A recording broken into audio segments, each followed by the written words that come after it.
It's time to go to the atomic level. It's time to go. Welcome to the Atomic Level, the show where we decode the matters of wealth one insightful conversation at a time so that you can grow and protect your net worth and your net happiness. I'm Chris Snook, and today I'm joined by someone I've been following on Substack for the better part of the last year, Tanvi Ratna, who's also a columnist at Fox and who's got her own column on Substack that you absolutely should subscribe to. I think after you listen to this interview, you'll know exactly why. Tanvi, welcome to the show. Thanks, Chris. It's a pleasure to be here. Now, you've been all over the world recently, but one of the things that I have been wanting to connect with you is I think that you've got a really interesting lens and research capability that you've demonstrated to me, at least as someone who follows your Substack, related to not all things macro from an investment standpoint, but also from some of the geopolitical strategies and things that are there. And as listeners to this show know, what we're trying to look at is the world as it is, not necessarily as it should be.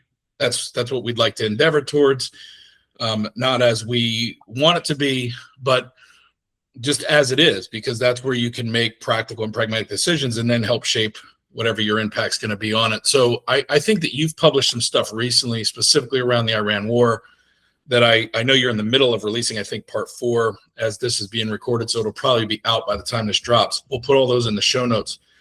But let's talk about your path first. So you're a columnist. You're obviously someone who's been in finance at some level. Talk to us a little bit about your career arc to here, and then we'll get into kind of what your viewpoints are, what your research is telling you, and we'll try and learn and get a new perspective.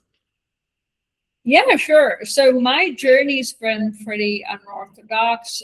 So I was originally an engineer, so I'm a systems engineer, and I worked in industrial engineering, supply chains, manufacturing, that sort of space.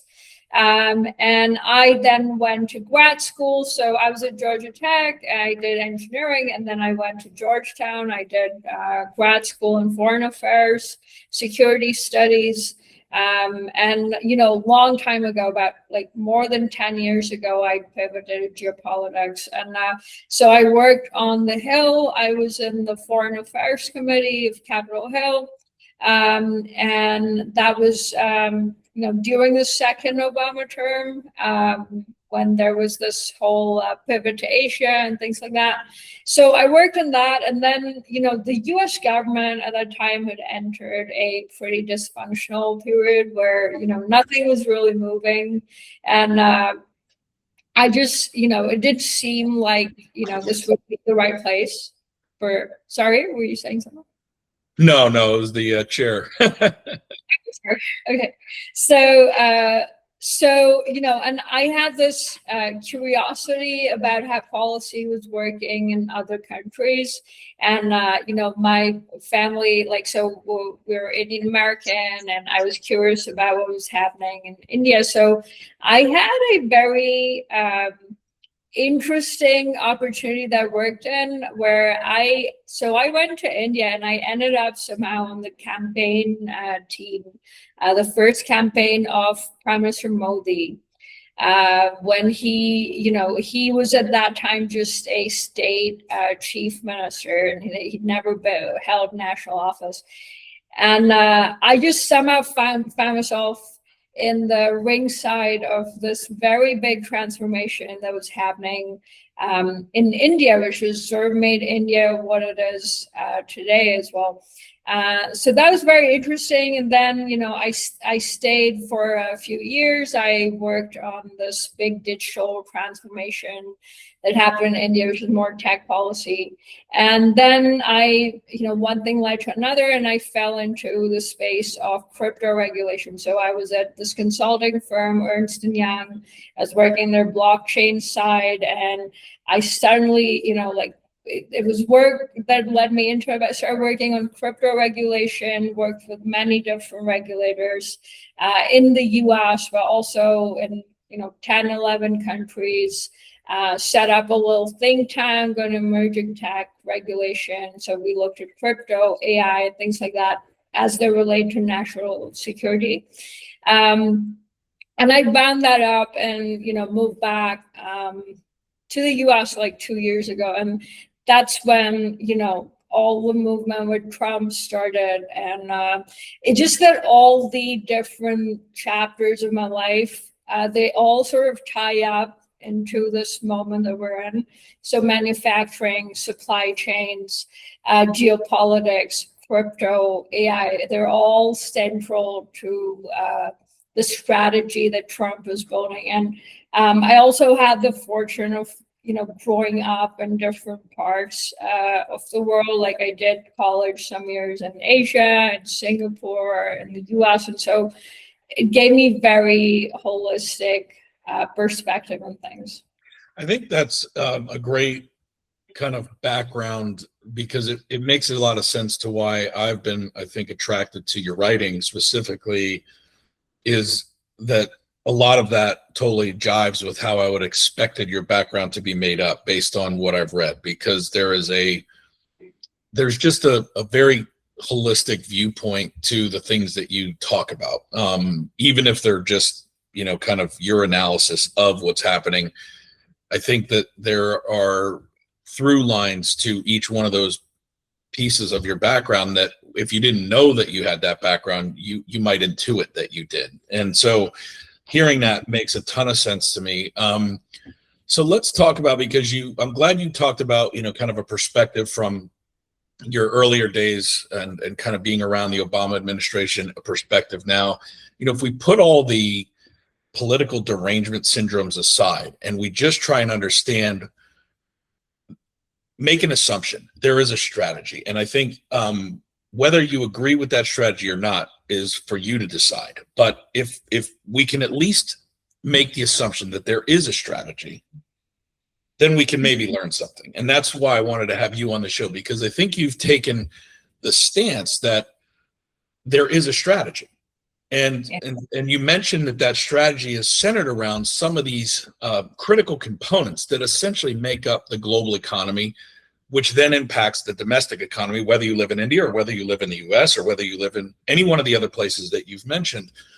So what is the strategy that you see being deployed? And then in your writing and in your work, give us kind of what your scorecard looks like so far as that strategy runs up against other status quo systems and beliefs and inertia that have been established over the last 20 or 30 years. Yeah, I think that's a very tough question to answer in one answer. I mean, that is sort of the all the work that I'm doing right now is answering that question. So I will say though that in terms of strategy, you know, I'm not saying this just because, oh, I support a certain point of view or I don't. I've actually worked across the aisle, but I just have been in national security, and I worked on these sort of issues on currency, you know, when the BRICS started de-dollarizing. And that is when I feel like the roots of a lot of this thinking emerged. And also in terms of Trump, like his viewpoints are pretty consistent. So you could go back to the 80s and 90s and like listen to his interviews, and he's saying pretty much the same things he's saying today, you know. So I think the larger the belief that's driving a lot of the reset is that I believe Trump and the team, they fundamentally believe that this liberal world order has not worked for America. Yes, and America providing security as a public good has not worked in America's favor, and it should not be a burden that the U.S. bears, right? And there is.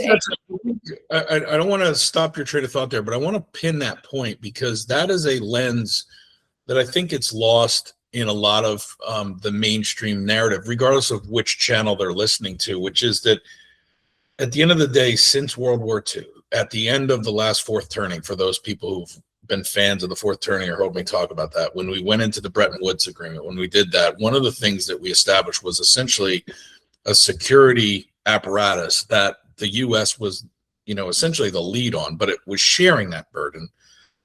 And over the last several decades, it has taken on a disproportionate share, and it's benefited from that in certain ways, but it's also created some of the challenges we have today. And so when you talk about unwinding any of that, that security apparatus, forget anything else. When you talk about unwinding that, there are economic implications, there are restructured trade deals, there are any number of concessions and contracts, implied or papered, that have to be redone. And that is what we talk about. Maybe I'm interested if you agree with this or if you have a different way of saying it. We talk about the next world order or a new world order, right? We're talking about this new global set of agreements around how we're going to provide whatever we think safety is, so that commerce and those kind of things can occur. Yeah, absolutely. And I think you've sort of said it. I think there are two public goods that this administration sees the U.S. has provided for free, which it will not anymore. One is the security and military umbrella of the U.S. military, and the second is the dollar as a public good, right? And there are arguments that they make that both of these have backfired for the US and they're not fair arrangements. And so these will now no longer be global public goods. They will instead be offered to allies, who will also share the burden. So let me take the other side of that for my own and for anyone else's understanding. So if I challenge the assumption that we are providing these two public goods, one was the security, right, for free, what are we getting in exchange for? Essentially, maybe we're providing it from a revenue standpoint, like we're the one paying the actual financial bill, or we're the one supplying the arms, or we're the one putting, the boots near wherever they need to be, or the boats wherever they need to be, right? So we might be funding that and not requiring the contribution at the same level from other allies, partners, or people in that agreement. But we are getting something. If I was to take the other side, we may be trading that, but we're getting something in return. In other words, we're not giving it away for free. Yeah. So what are we getting in return? I understand that there's a belief now that no longer works, right? Yeah. But before we get into whether that is, the state of the world or not, what have we been getting? Yeah, I think it's a great question because so my lens and everything is not very values based. It's more system based. And I think the direction of foreign policy that went into the liberal order, it was very contextualized in the environment that the US was in at that point. And I think it's the post-Cold War era, right? Where the aim was to remake the world in the image of the US, this democratic free market society. And I think at that point, this made a lot of sense as the world order. And I think it worked to a large extent because a lot of the post-Soviet bloc became more open and market integrated, and then you had common systems. So there is a focus on common values where, now there is some tension between whether it's, are they globalist values or Christian values, or, and then you have the Islamist values, which there's a lot of fight about in Iran. But I think in terms of common systems, that had a lot of benefit because a lot of countries became democratic, adopting the same institutional structure that, US and Europe had. And that's what allowed things like the IMF and the World Bank and things like this to work as global coordination mechanisms. But where that model failed is with China, and then later, with some of the BRICS groupings, because even though they integrated into the model, they did not become open market, economies. And they followed industrial policy and things like that, which were, which in a way, some will argue that they gamed the system. I mean, I think people on the other side will say, they worked for everything they got and they had this slow, steady rise. But there's no arguing that even the growth of China happened because there was this secure global environment, which was provided by, the US military. And this is something I argued in some of my earlier posts, and I got trolled a lot. But I think the idea was to build a world that was very aligned to the US system. And I think when that started failing and that started backfiring, I think that's how we find ourselves to where we are now, where we're stuck of a new world order. Yeah, I want to. So something I've been kind of forming as a thesis over the last several years, decade, whatever you want to call it, right, is something I want to specifically ask you, because I think you're the right person to challenge the assumptions or validate some that I'm not certain of but feel pretty good about. And so the second piece of what you said was that we provided the US dollar and its infrastructure as the second public good to a broader set of the world in the post-Cold War economy. And so when we look past like 1971 and we get off the gold standard and we essentially create fiat as the monetary system, at that point we created a network effect through all this liberal kind of world order that was established with the security state. The second piece of that security state was the penetration of our monetary apparatus through IMF, World Bank as our kind of infrastructure partners along with the Fed, that propagated the US dollar as the default world reserve currency. And at that point, when the majority of dollar debt or debt is denominated in dollars, and when the majority of settlements are happening in dollars, there becomes this dependency on the dollar from places that can't just print it, meaning they have to swap and they have to do that. And so we could kind of create stability in one regard. We also, in my opinion, were able to export inflation when we felt like it to other parts of the world, whether it be Estonia or whatever, meaning like all of a sudden we kind of normalized certain things, like single family homes rose here, they rose in Iceland, they rose in Estonia, they rose in other places, but we didn't see the impact of inflation onshore as we might have, given the amount of debt we've printed in the last decade alone. And so there was a benefit to us from that, whether we want to maintain that or not. There was a benefit as we went from 8 trillion to 40 trillion in national debt, right, in a short period of time. There was also China kind of, I think, taking a 300 to 400 year view. And again, you could say they were gaming a system, or you're saying they were just following a system that was smart for their own reasons. And they started Belt and Road. They started to do things to basically get benefit from the world order that they were now a part of, but at the same time, kind of extract as much of it as they could for their own designs.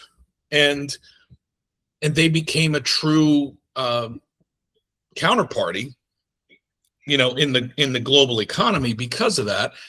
And as we put all the supply chains into there, we created kind of another embedded network effect that worked against US dominance or sovereignty, because now we had this reliance. So where we maintain it still and where we have given it up is more of a balancing act than it is a complete wrong idea, in my opinion. Like, it's almost like we had something that designed and worked well for certain things, but it also kind of swung too far out in one direction, or just met a player that was up for the match. And now we have this kind of new Cold War that's being played out through these proxy hot wars by other parties, and now we're involved in it. So again, react to that, because I'm still working through that, but I think that's an important context to understand just how the money flows in Japan being a big piece of that too, because they've just recently, kind of returned to, hey, we're going to repatriate capital with certain incentives as they raise their, bonds interest rates for the first time in 3 decades. So there's like a lot of plumbing that is in place, and now the flows are starting to go in opposite directions, and people aren't really aware of that.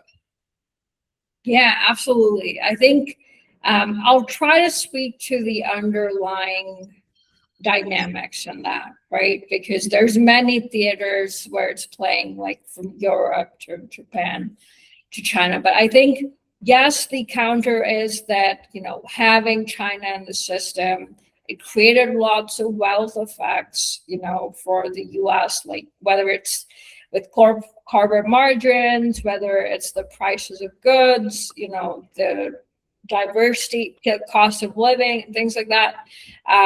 It did create a lot of wealth effects. And I think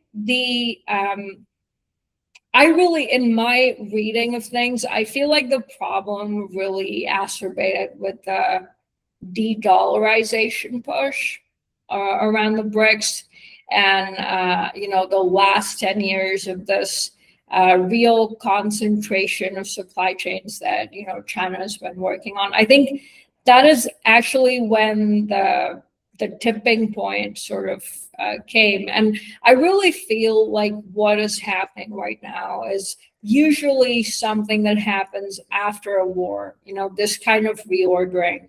So really, for me, this is a war without bullets. This is a reordering that you're forcing through political mechanisms like tariffs and things like that, but it is as fundamental a reordering as there is post-war, right? And so I think in terms of how that is breaking the system, we are seeing so many ways in which that is playing out. So absolutely on capital, like you said. So,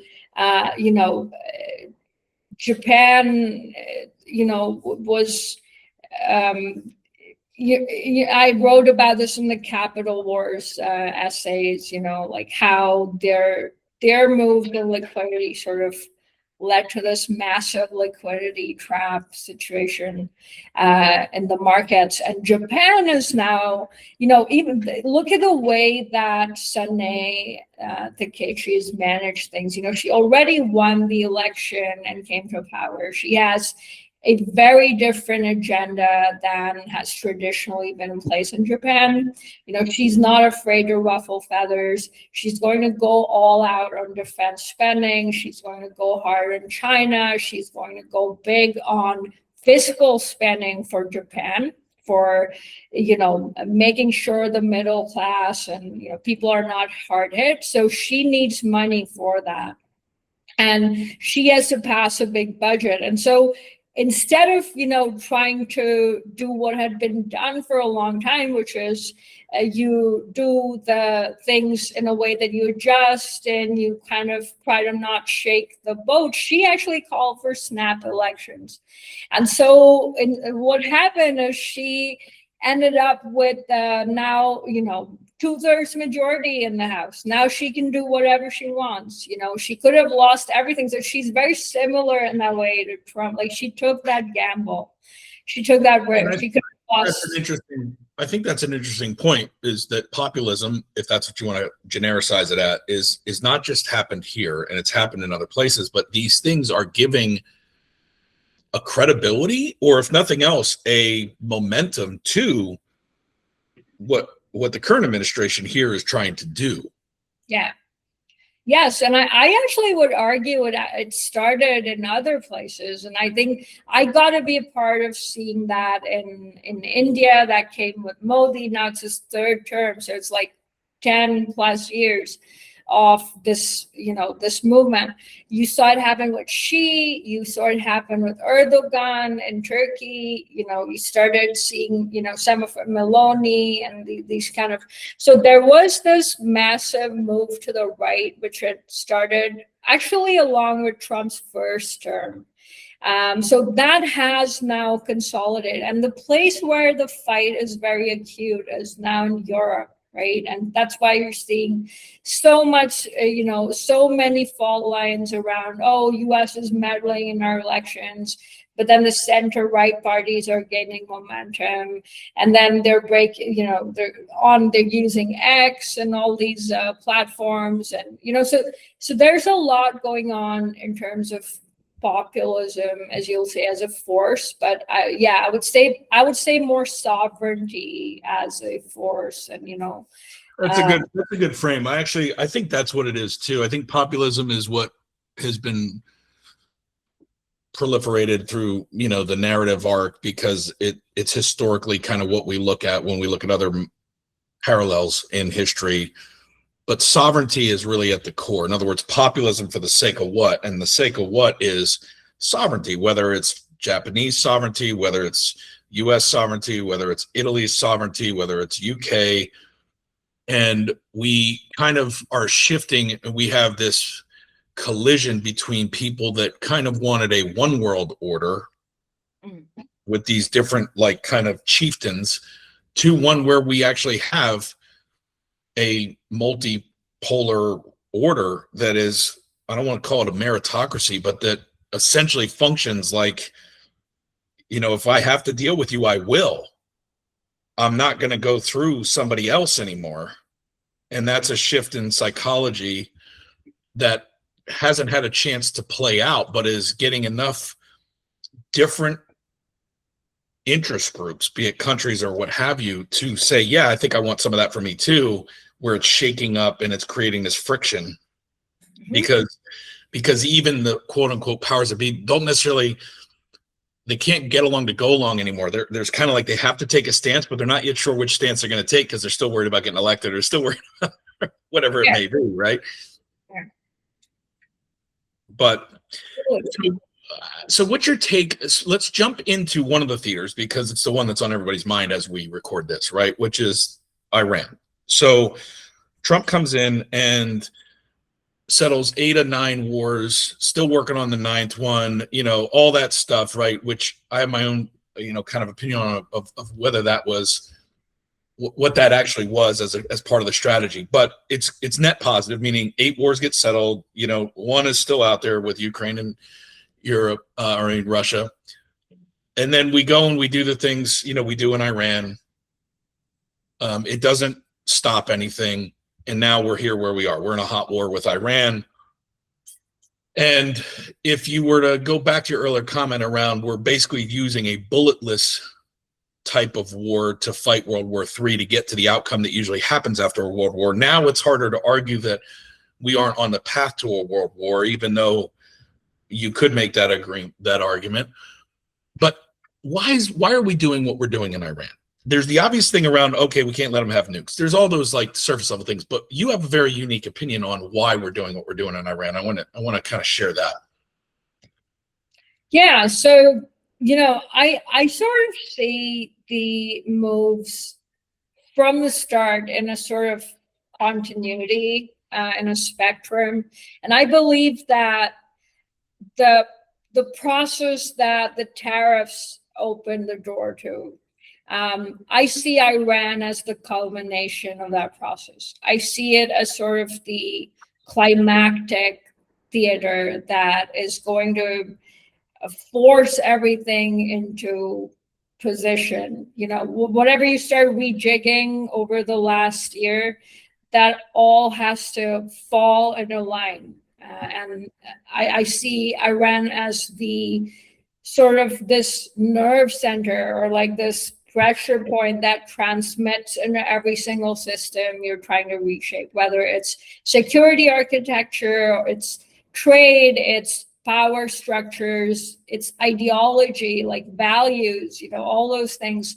This is the hub of it. And so that is what I pushed out as my original thesis statement. I'd given one early Substack at the start of the war where I said, I see already that the US is transitioning into the second phase of the presidency, which is a lot of new economic structures are going online. So whether it's domestic reindustrialization, or it's Pax Silica, or it's this new, AI exports program, everything is shifting into new industrial policy, or a new phase. This is a new phase we're entering. It's no longer about getting deals, resetting terms, and things like that. So as this new phase is going online, I can understand why they're forcing the old realignment process to come to a close, right? And that is what I believe is happening in Iran. And so I see at least 11 different ways in which it is rejigging things. And I can probably categorize that better into a few theaters.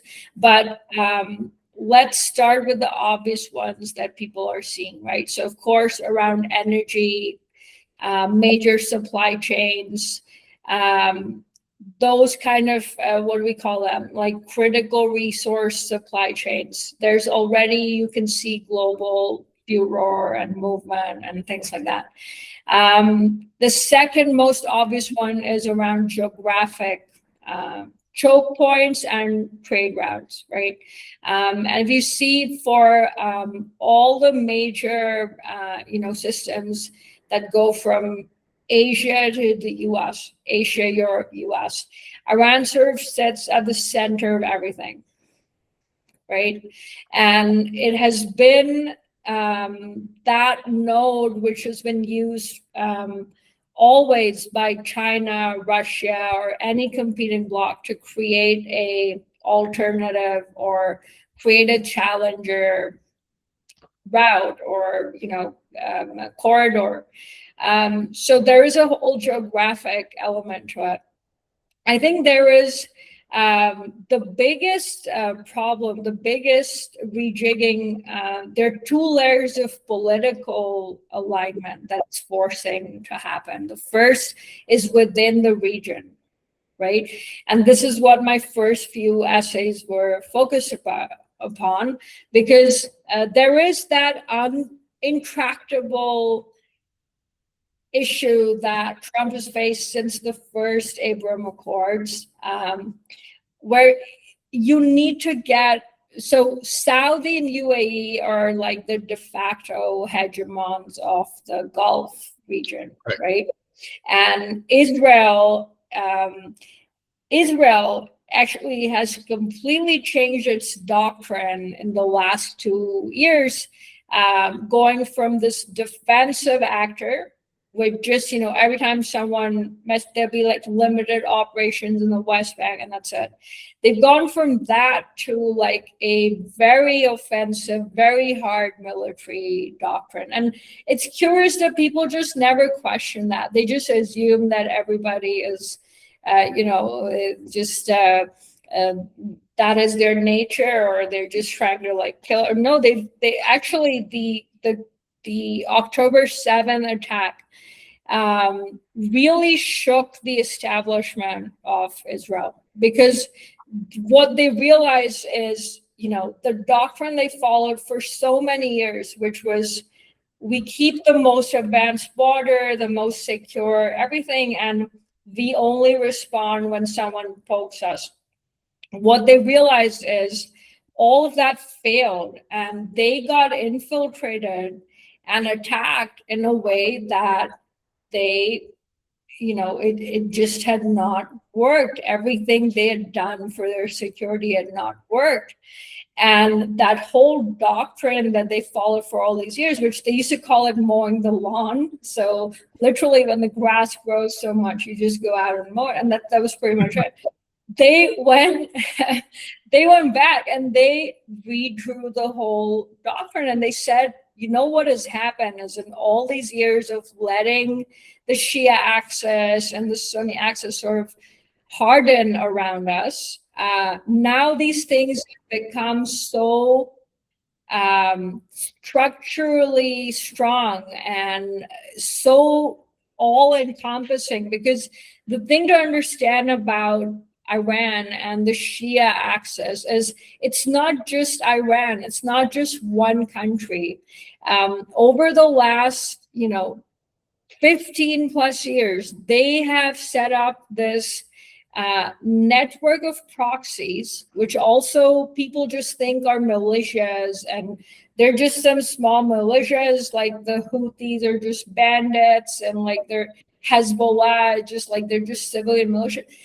It's not, it's quite sophisticated, because these are not just armed resistance groups. They are actually embedded within governments of these countries. They're embedded within civilian networks. So like the Hezbollah is embedded with the Lebanon government, and in Iraq you have this, I think the PMK forces, they have government budgets, they have government protection, they have roles in there, and then they have the civilian links that you saw in Gaza, which is what Israel attacked is so brutally, right? So the Shia axis is a system. It's not just Iran and like, oh, we're just going to attack Iran and like take down the regime. No, this is a I want to like, I'm wondering which James Bond villain I can compare this to. Like, it's a network and a system, and it's very. Is it fair enough to almost analogize it to like a mercenary intelligence group? I mean, again, if we just look at it as the function inside of a system, not as a moral value judgment, terrorist organizations that are well funded and well organized, which these are, do they serve as like a intelligence apparatus for countries that don't have one? No, they're not mercenary. That's a problem. So I would say it's like they're a bit like Hydra, no? Like, I mean, that's okay, that's Marvel, but like right. It's ideological, and it's structured, it's embedded, it's civilian, but it's also, military intelligence or operation. It's how do you categorize it? It's not a state actor, but it's also not a state actor. It's its own entity. So they were faced with a system, and so their doctrine hardened, and then they started raising these populations. That created lots of trouble in the Sunni side of the axis, which is all the Gulf countries, Turkey, Egypt, Pakistan, all these countries, because they saw sort of an opportunity. So in the Sunni field, there are some big fault lines that have been there for a long time. So Saudi, UAE see themselves as actually a little anti-Islamist, at least under the new rulers. These guys are more progressive. They see themselves as having modern economies, move away from the Islamization, move towards modern market-oriented economies. And then you have Turkey and Qatar, which are really anchoring that idea of like an Islamist caliphate. Qatar, we know, is the Muslim Brotherhood, Al-Qaeda. A lot of those, the training hubs were like some blocks down from the U.S. military base that they essentially paid for a base, and had the U.S. take it. And so you had always competition in these blocks, and then you've had very seismic shifts in the doctrine of these countries. Like the UAE has aligned a lot more openly with Israel, ever since the Abraham Accords, but even after. And that has created a lot of insecurity in Saudi. And Saudi had sort of started moving towards the Abraham Accords. That's why you saw Trump go to Saudi. Like, Trump went to no other country to make deals. But you can understand how important, if Saudi comes on board, even now this is true, if Saudi and Israel Trump can broker a compromise between, then you can have this lasting board of peace sort of arrangement. I think it's, I had an interesting perspective last February. I was at the third FII down in Miami, and I'd been to the other two, and so I'd kind of seen the first 3 years of that happening in Miami. It's been happening obviously in Riyadh now for I think 9 years. I think next year will be 10, and it was very interesting to see the energetic ambiance of the room, as it were, last year. I didn't go this last month. There was just one a couple weeks ago or a couple days ago, but I didn't go this last one. But I was there last year, and last February, which was 30 days after the election or the inauguration, 30 days after the inauguration, compared to the February before, there was just a noticeable shift. And so even though we were kind of dealing with like some uncertainty and tariffs and all this stuff that was like being talked about, and people were like, I don't know how it was, the ambiance of a room filled with allocators from around the globe of capital was like, oh, we're going to be fine.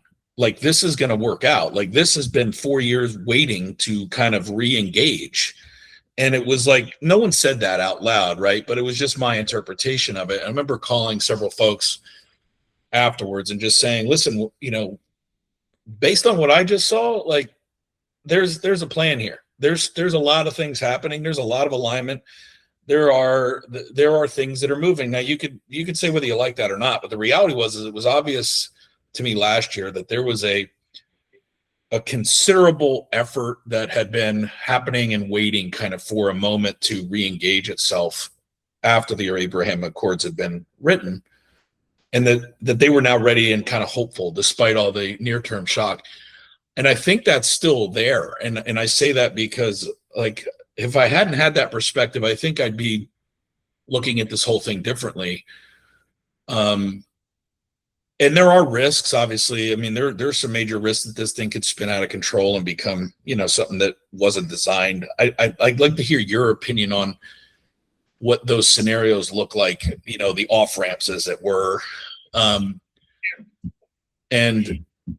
what the outcome, what the real outcome is designed to be. And then I have my own thought on it that we haven't talked about with AI yet, but I want to kind of get into that. But before I do that, like, what is your scenario playbook look like from here out when we think about the Iran war specifically, and then what the risks and implications are? Yeah, so I think I've spent a lot of time in terms of thinking about what objective makes sense for Trump, what end objectives make sense for Trump, right? And so that's why I said there's all these theaters that I feel he's going to align. So I think the one big outcome security-wise that he will drive us to in the Middle East is the board of peace. I think the board of peace has to come back on track. And Saudi had pivoted away from it a few months ago, and that has to come back on track. So I think that is something he will move things to. The second thing is, I think in terms of corridors, I've written about the ATOMIQ before. I've written, that's the India, Middle East, Europe corridor. It basically becomes a new zone of high economic growth. And that is also the reason that, Gaza, when it was a live conflict, ATOMIQ could not have happened as long as Gaza was there. ATOMIQ could not have happened as long as Iran is a problem and the proxies are a problem. So I feel like if the board of peace happens, then these new trade corridors go online, right? Third thing that I see as an end objective for him is to get that grand bargain with Russia. So when I see the overall geopolitical chessboard, the overarching, I think, compulsion for any geopolitical strategist for the US will be break apart Russia and China. You need to break apart that alliance. You need to pull Russia out of that orbit. And I think enough people have talked about this reverse Nixon, reverse Kissinger move, which Trump has. There's enough evidence to show that that's what he's been working towards, some kind of bargain with Putin, some kind of bargain with Russia, where Russia is re-engaged in the Western Hemisphere, re-engaged in the financial system. It's given its role in the state of things.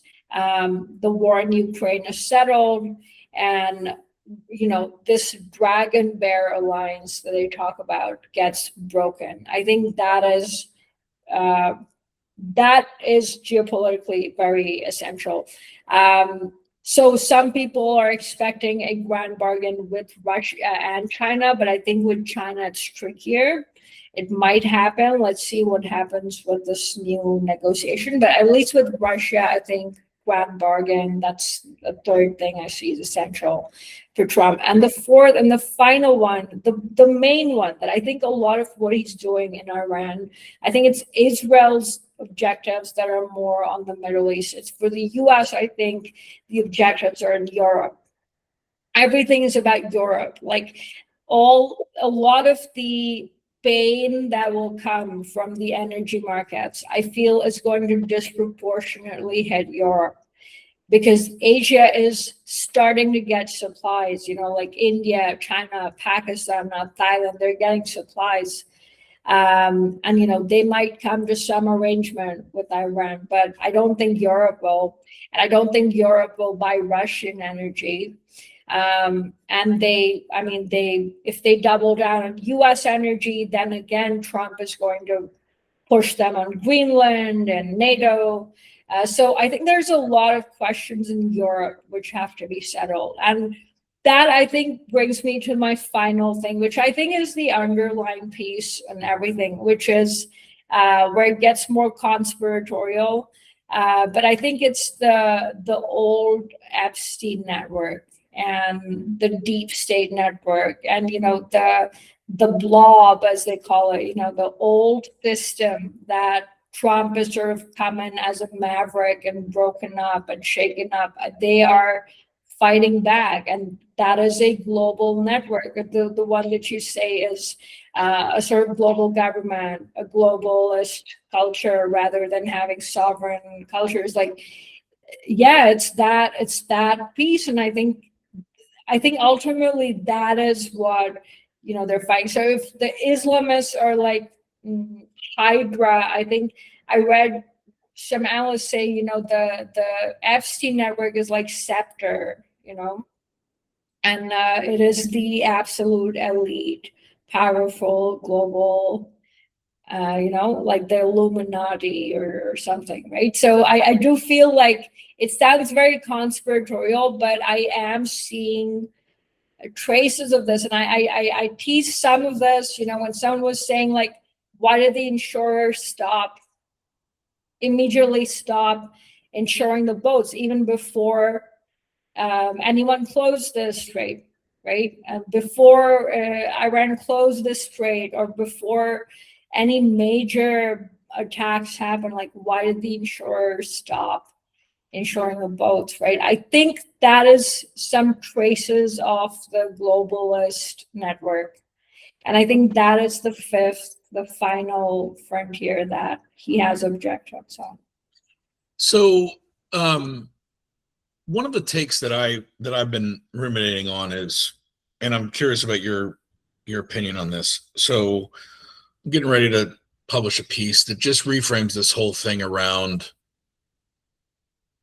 artificial intelligence as the arms race, right? As the nuclear armament of this era. So when we had the Cold War before, it was all a race for nuclear supremacy as the power projection protocol that said, don't mess with me, because if you do, I can basically end it all, right? And that that arms race now, you could argue, is around intelligence itself as it's been commoditized.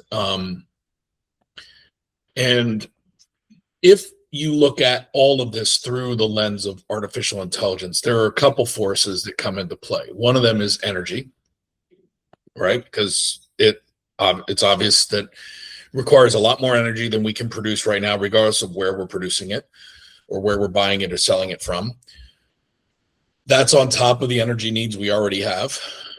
And water, because you need that until Elon decides with, Jensen to put everything in space. You need water to cool these things. But the aquifers in many places, if you follow Matter on Substack, you've read about adaptation intelligence and some of his work, which is fascinating. But one of the other forces is just natural resources that are conveniently forgotten when we put out all these projections around ROI and investment of capital. And and BlackRock and Goldman are all doing their reports on the future of AI and how big it's going to be. It doesn't mention the fact that we're running out of water in places where humans live, but also where we're putting data centers that are going to consume it even faster.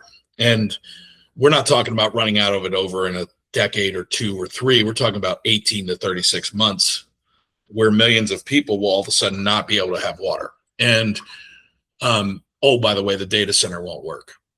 So, when you think about water, there's this kind of underlying thing that humans can't live without food and water. Machines don't need water, but they need energy and they need to be cooled. And then the third piece is China and us are basically trying to define what society will look like, right? So if we take the Western approach or we take the, Chinese doctrine, regardless of who thinks they're right, they're both trying to win that hegemony, or in our case, maintain the hegemony. And so if you look at it all through the lens of that and you say, well, what is Iran?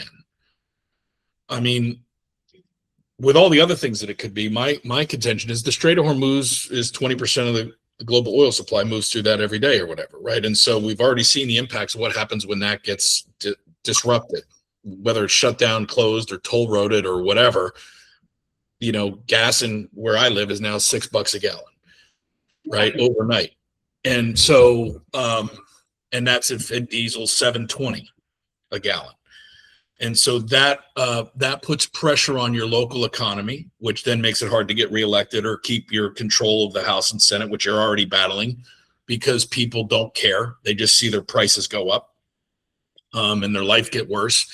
And then they're worried about their job being lost to AI.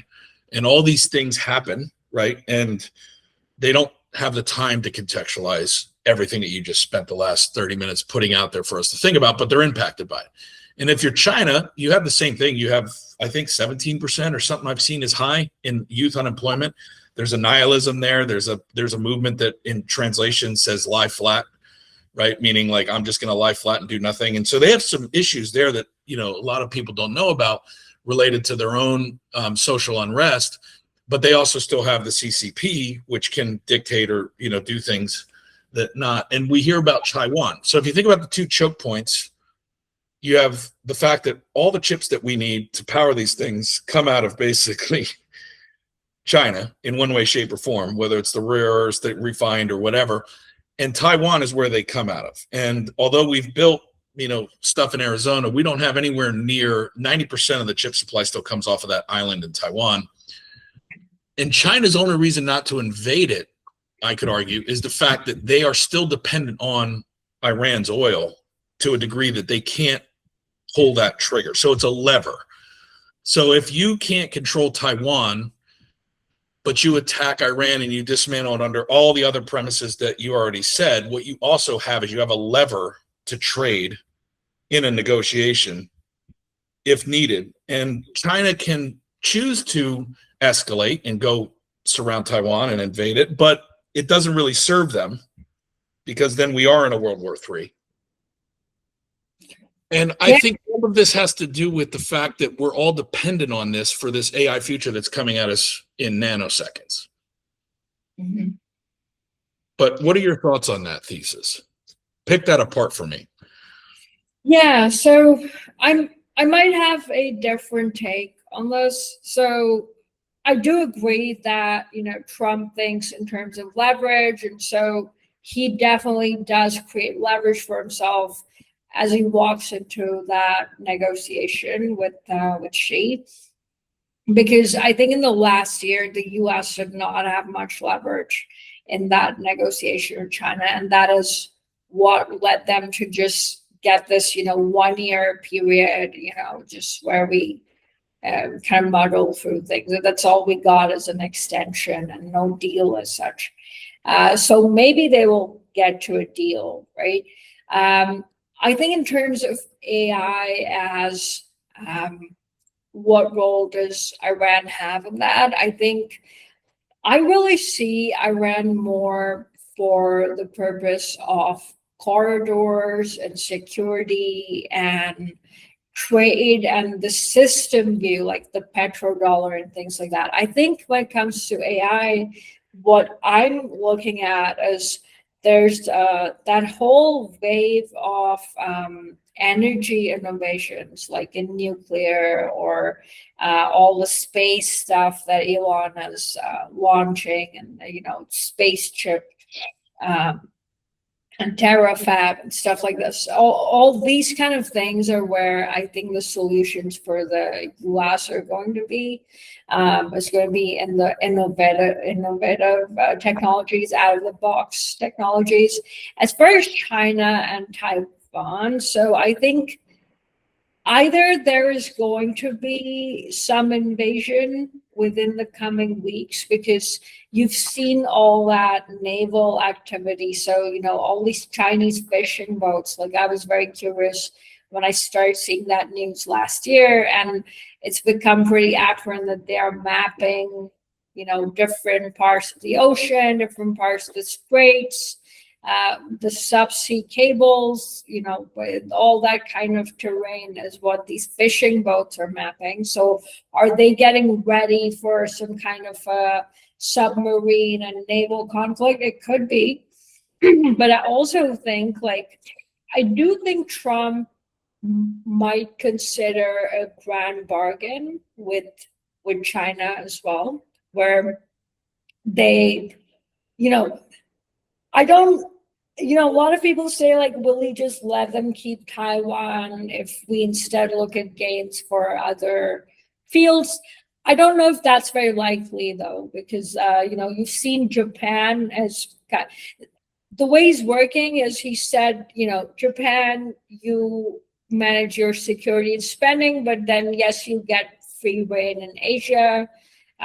Israel gets more reign in Middle East, and so Japan has kind of said that if, hinted that if anything happens on Taiwan, they will intervene against China. They will not let China take over Taiwan. So that's not really a theater I've looked at too much right now, because all my time's going into Iran. But I think there could be a bargain on it. I think in terms of AI, I think the US is actually trying to get as free of other countries as it can get.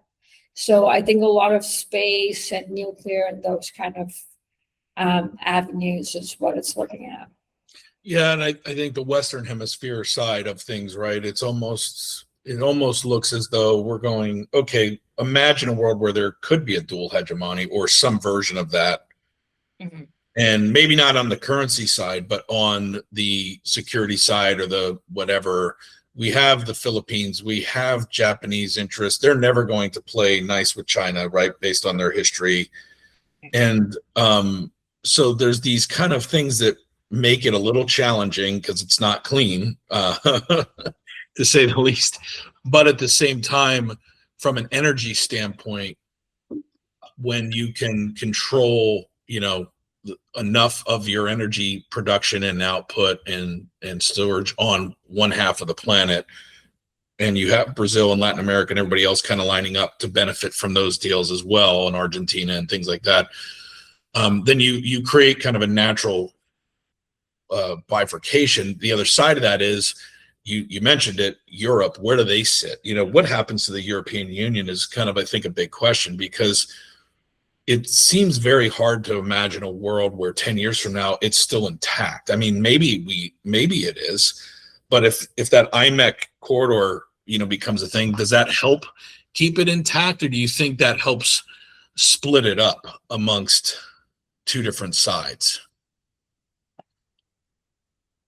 I don't know the answer to that. I mean, I am going to Europe next, and I can tell you what I see happening as dynamics there. So I think there is an activation of the east and south side of Europe, into the new alliance, a new idea of the alliance. So as I wrote in my essay, I mean, Israel has activated this new hexagonal security strategy. That's why, Israel had this deal with Delhi, it had this deal with UAE, and they are activating Greece and Cyprus and these maritime states to the left and north of Israel to kind of like a quad for that region, around the Suez, around the Red Sea, around the Hormuz.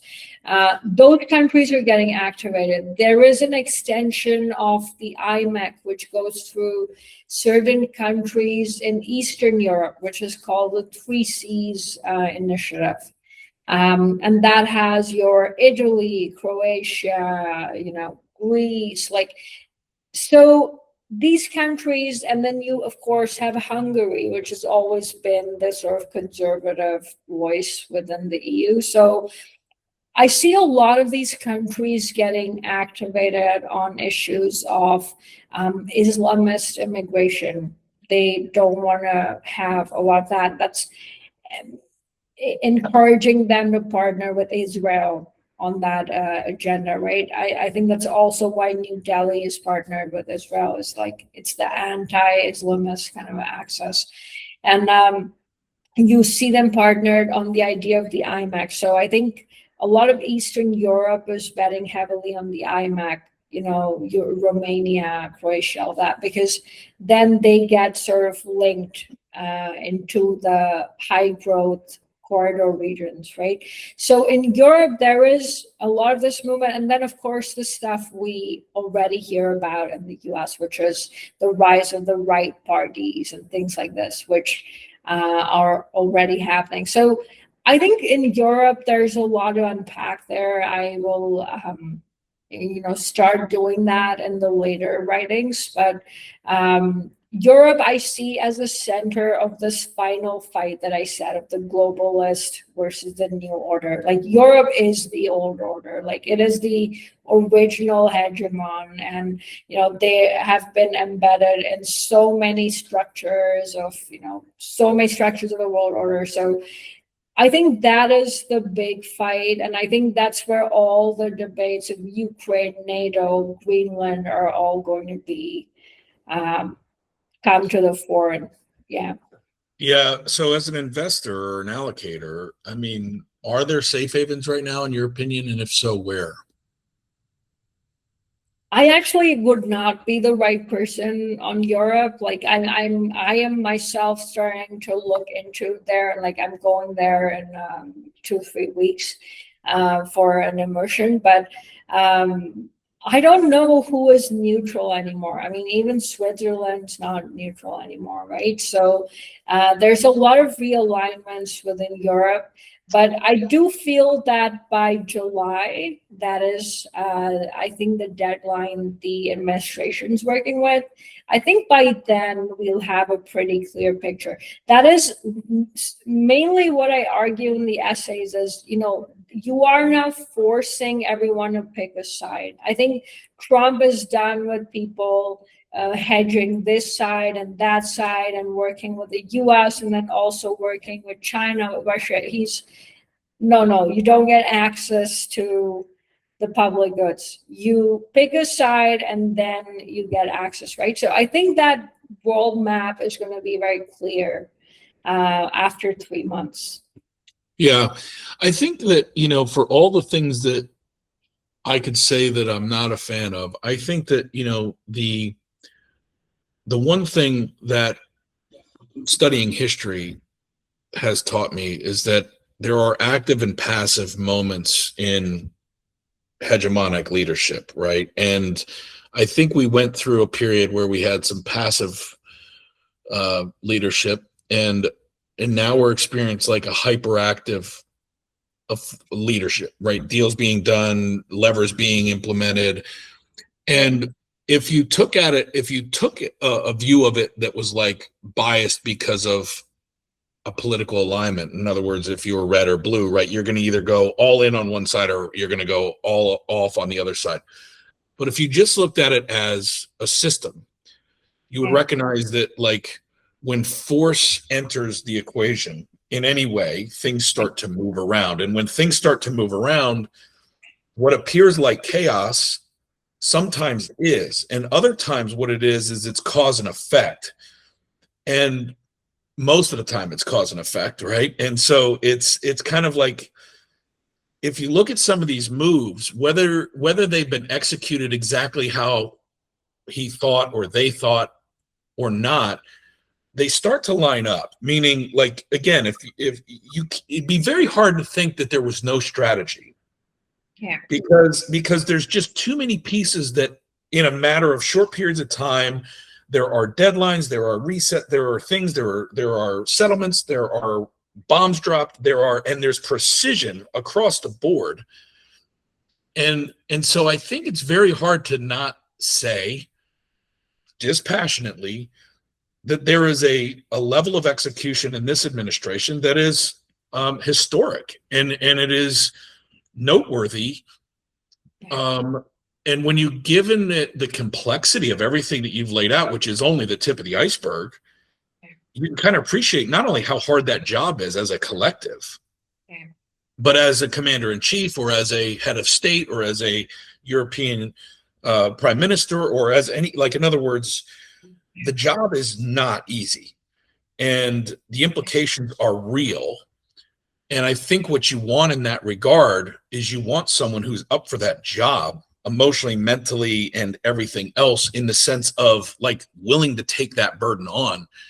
And if you take a non-moralistic, just practical view of it, you've got some really interesting players on the field between Xi and Putin and Trump and whatever. And now, and you said Modi, and you have, Japanese prime minister, you have some people that are really kind of, in some of the European unions, right, that have stood out and even gone against the grain and have stepped up. And it just is a very historic time to be living in, watching it. And I ultimately almost find comfort in it, despite some of the things that, you worry about. Do you feel similarly, or do you feel more uncertain of the future? Like, in other words, you feel like, where do you think we land on this? You're inside of it more than I am. Where do you think this nets out?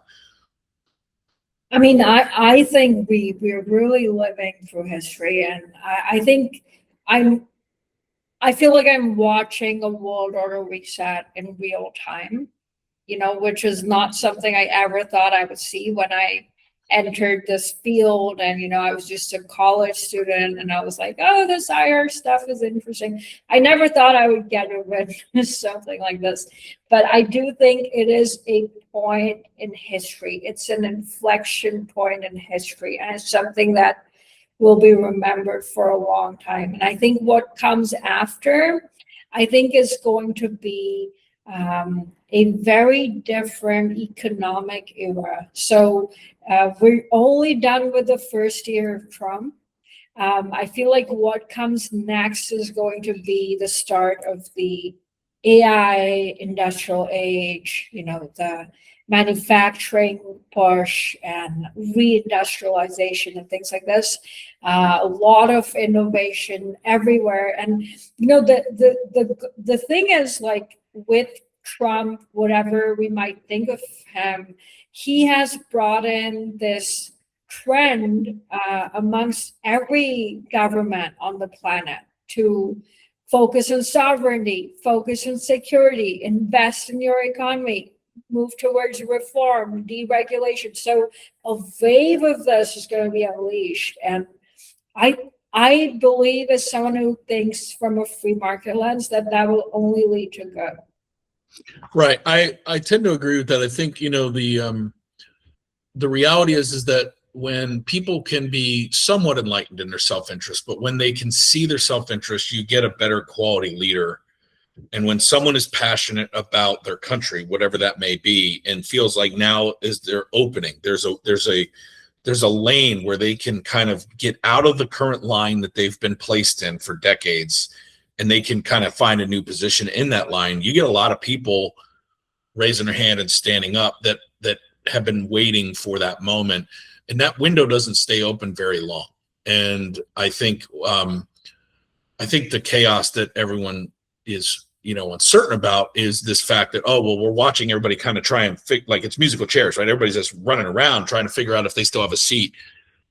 But as the entrepreneur and the investor and kind of the free market person, right, I look at that and I go, well, yes, there are always people that unfortunately get left behind because they're not in the game. They're just kind of NPCs in the video game world, right? Non-player characters just kind of along for the ride. But for those who do want to, see a world where there is a decentralization of economic leverage and interest, and then this is kind of what that looks like, right? Where people can kind of do their own deals direct with who they want to do them with. And it's been set in motion. So the reality is it's out of the bag. I think trying to put it back in the bag creates more mess than letting it play out. That's my 2 cents. If I had an opinion. Yeah, I think I'll end with that. I think a lot of people are focusing on what is breaking, because that is also the nexus that controls the media, is also the one that is getting broken. And so that is the narrative getting pushed, is things are breaking. But I am fully focused on looking at what is emerging, and I feel it is quite promising. I think that's why everybody needs to subscribe to your Substack, because again, we do at least live in a world, because of innovation and technology, where we can discover thought leaders like yourself and others that kind of have different vantage points, and we can consume that directly on a phone we carry around with us 24/7. And I think it is a great place. Whenever stuff is breaking, the flip side of that coin is stuff is emerging, new things are emerging. Whenever there's darkness, then light is just the spark that ends it all. And I think that's a beautiful way of saying that, like, if you're concerned about things, well, then look for what could be emerging that you could be excited about. And if you're wanting my opinion and you're listening to this, I think Tanvi is someone you absolutely will enjoy reading. I thank you for being on the Atomic Level and sharing some banter with me.